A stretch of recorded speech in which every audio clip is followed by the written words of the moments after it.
Hello everyone, good morning. কেমন আছো তোমরা সবাই? আশা করছি তোমরা ভালো আছো। আমরাও কিন্তু বেশ ভালো আছি। এখন বাজে সকাল 7টা আর আকাশে খুব কালো ঘন একটা মেঘ করেছে, তাই ভাবলাম একটু ওয়েদারটা এনজয় করে আসি। ওইদিকে রান্না তো বসিয়েই এসেছি, লো ফ্লেমে রেখে এসেছি, আস্তে আস্তে হোক। আমি ভাবলাম একটু ওয়েদারটা এনজয় করে আসি। রিহু আর রিহুর পাপা কিন্তু দুজনেই ঘুমোচ্ছে, তাই ভাবলাম একটুখানি নিজে টাইম দিই। আর ওয়েদারটা কিন্তু বেশ ভালো লাগছে, আকাশে ঘন কালো মেঘ হয়েছে আর চারিদিকটা নিস্তব্ধ। তাই ভাবলাম একটু ছাদ বাগানের আমার যেই গাছগুলো আছে ছোট ছোট, সেগুলোকেও একটু দেখে আসি। আমি জানো তো এখানে ভাবছি যে আস্তে আস্তে গাছের ইয়েটা বাড়াবো আর কি, অনেক গাছ লাগাবো। কিন্তু সেটা না আমার খুব ভয় লাগছে, কারণ এখানে না বাঁদরের এত উৎপাত। দেখো, এটা বেলফুল গাছ, আমি কিনে লাগিয়েছিলাম ঠিকই, এটাকে 3বার একদম জড় থেকে উপড়ে দিয়েছে বাঁদর এসে। তো 3বারই আমি লাগিয়েছি, তো এটা সারভাইভ করে গেছে। আর এখানে তুলসী গাছ লাগিয়েছিলাম, সেটাও একবার উপড়ে দিয়েছিল, তো এখন আর ওটাকে ধরে না। এসে যতবারই আসে ততবার ওই বেল গাছটাকেই বেলফুল গাছটাকেই ধরে। আর একটা বাটিতে তো লঙ্কার চারা ফেলেছি, জানি না কত দূর কী হবে, লঙ্কা হবেও কিনা জানি না। আবার অ্যালোভেরা গাছও আছে একটা। আর এই দেখো, এখানে কিন্তু বৃষ্টি নেমে গেছে, আর এখানে রিহু কিন্তু ঘুম থেকে উঠে গেছে। আমি রিহুকে বলছিলাম যে চলো সবাইকে একটুখানি হ্যালো বলে দাও, গুড মর্নিং বলে দাও। তাই কিন্তু ও তোমাদেরকে হ্যালো বললো, তো ওর তরফ থেকে কিন্তু সবাইকে জানাই আবারও একবার গুড মর্নিং। আর এই বৃষ্টির ওয়েদার, বাইরে বৃষ্টি হচ্ছে, ঠান্ডা ঠান্ডা হাওয়া দিচ্ছে, রান্নাঘরে দাঁড়িয়ে রান্না করার মজাটাই কিন্তু বেশ আলাদা।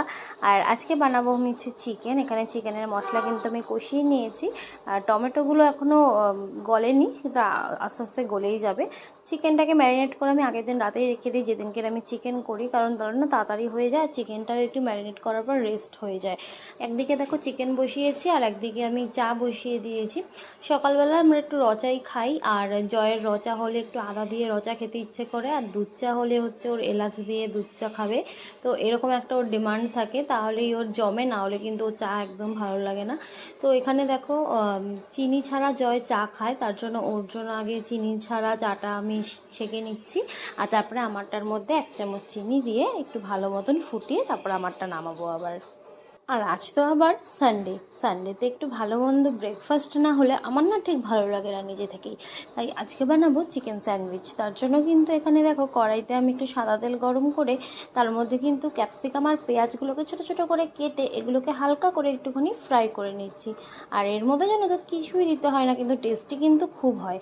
শুধু একটু গোলমরিচের গুঁড়ো আর একটু নুন দিয়েছি। আর আগে একদিন আমি পিৎজা অর্ডার করেছিলাম, তোমরা আমার ব্লগে দেখেছিলে, তো সেখান থেকেই না একটা চিলি ফ্লেক্স আর অরিগানোর প্যাকেট ছিল, তো সেটা দিয়ে দিলাম। আর চিলি ফ্লেক্স অরিগানো ছাড়াও কিন্তু বেশ ভালো হয় এটা খেতে, আমার কাছে ছিল তাই দিয়ে দিলাম, তোমাদের কাছে না থাকলে নাই দিতে পারো। আর তারপরে কিন্তু সেদ্ধ করে রেখেছিলাম কিছু সলিড চিকেনের পিস, সেগুলোকে ছোটো ছোটো টুকরো করে কেটে নিয়েছি।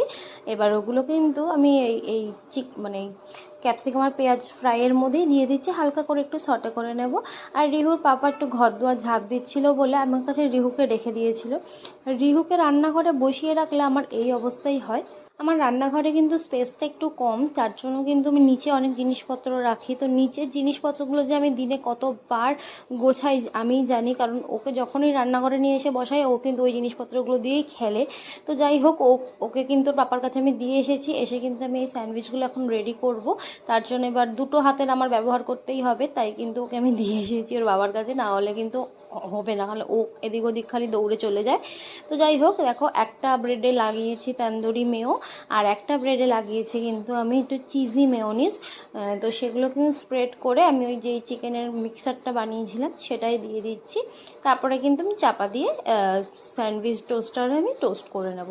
আর আমার কাছে না দুটো তিনটে আমি রেডি করে ফেলেছি, তারপর মনে পড়েছে আরে ফ্রিজে তো আমার চিজ ছিল, তো চিজটা তারপরে বের করেছে, দেখো এখনও বরফ বরফ আছে। যাই হোক, এক সাইড দিয়ে আমি ভেঙে ভেঙে দিচ্ছি চিজগুলোকে, আর যেগুলোতে দেওয়া হয়নি সেগুলোও খুলে খুলে আবার দিয়েছিলাম। আর এই চিজ দেওয়ার ফলে কিন্তু এটা টেস্টি আরও বেশি হয়ে যায়, কারণ ওই দোকানের মতন কিন্তু রাবারের মতন চিজটা ছেড়ে এটাই কিন্তু আমার দেখতে বেশ ভালো লাগে। তো চলো তাড়াতাড়ি করে স্যান্ডউইচগুলো একটুখানি রেডি করে টোস্ট করে নিই। এই যে স্যান্ডউইচ কিন্তু আমার রেডি হয়ে গেছে। আর স্যান্ডউইচের মধ্যে যে চিজ দিয়েছে, চিজের আমার এই ব্যাপারটাই বেশি ভালো লাগে যে বেশি চিজ দিলে না একটুখানি এই স্প্রিংয়ের মতন অনেকটা লম্বা হয়ে যায়। এই জিনিসটা আমার চিজের খুব ভালো লাগে। আমাদের কল্যাণীতে একটা দোকান আছে পিৎজা প্যালেস বলে, জেএনএম হসপিটালের সামনে। তো সেখানে কিন্তু এই পিৎজাতে এত চিজ দেয় যে কোনো অন্য কোথাকার পিৎজা আমার একদমই ভালো লাগে না। তো চলো, এখন সমস্ত কাজবাজ করে স্নান করে নিয়েছি, এবার কিন্তু আমি দুপুরের খাওয়া দাওয়া বেড়ে নিয়েছি। এটা জয়ের জন্য বাড়ছি। আর ভাত, স্যালাডে আছে শসা, বেগুন ভাজা আর চিকেন করেছিলাম। আর জয়ের সাথে সাথেই কিন্তু আমি রিহুকেও এখন রিহুর খিচুড়িটা খাইয়ে দেবো। ওর পাপাকে দেখলে তাড়াতাড়ি খেয়ে নেয়, যখন দেখে পাপা খাচ্ছে তাই ও তাড়াতাড়ি খেয়ে নেয়, নাহলে অনেকটা টাইম লাগিয়ে দেয়। এই ছিল আজকে আমার ব্লগ।